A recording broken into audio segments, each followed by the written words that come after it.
Out করেই ব্যাটারের গায়ে অ্যাগ্রেসিভ সেলিব্রেশন, ক্ষেপে লাল গাভাস্কারও। আসুন পুরোটা জেনে নিই।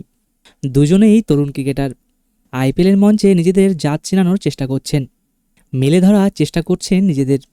আর সেই লড়াইয়ে বাজিমাত করে রীতিমতো অ্যাগ্রেসিভ সেলিব্রেশনে মেতে উঠলেন লখনৌ সুপার জায়ান্টসের দিগ্বেশ রাঠি।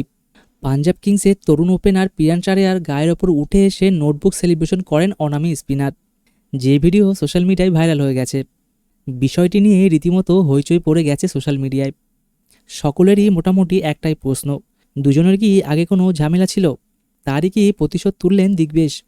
সেটার উত্তর অবশ্য আপাতত মেলেনি। তবে দিল্লি প্রিমিয়ার লিগে একই দলে খেলেন দিগ্বেশ ও প্রিয়াংশ। মঙ্গলবার সেই দিগ্বেশের প্রথম বলে 4 মারেন পাঞ্জাবের ওপেনার।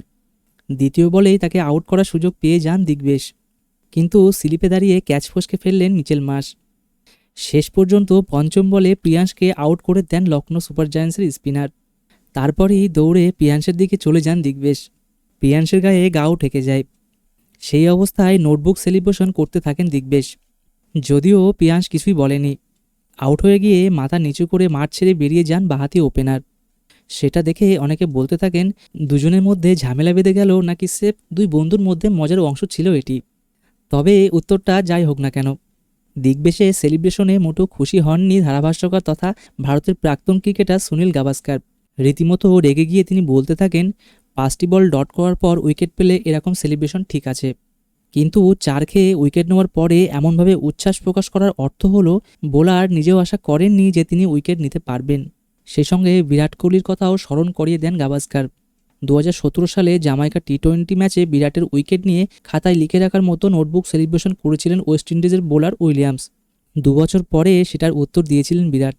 উইলিয়ামসকে বেধড়ক পিটিয়ে নোটবুক সেলিব্রেশন করেছিলেন ভারতের তারকা ব্যাটার।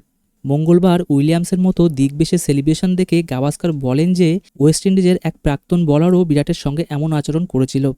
তারপর বিরাট একের পর এক বাউন্ডারি নোটবুক সেলিব্রেশন ফিরিয়ে দিয়েছিলেন বলে কটাক্ষ করেন গাভাস্কার। ভিডিওটি আপনার কেমন লাগলো অবশ্যই কমেন্টে জানাবেন এবং লাইক ও সাবস্ক্রাইব করতে ভুলবেন না। আসুন দেখা হচ্ছে আরেকটি নতুন ভিডিওতে।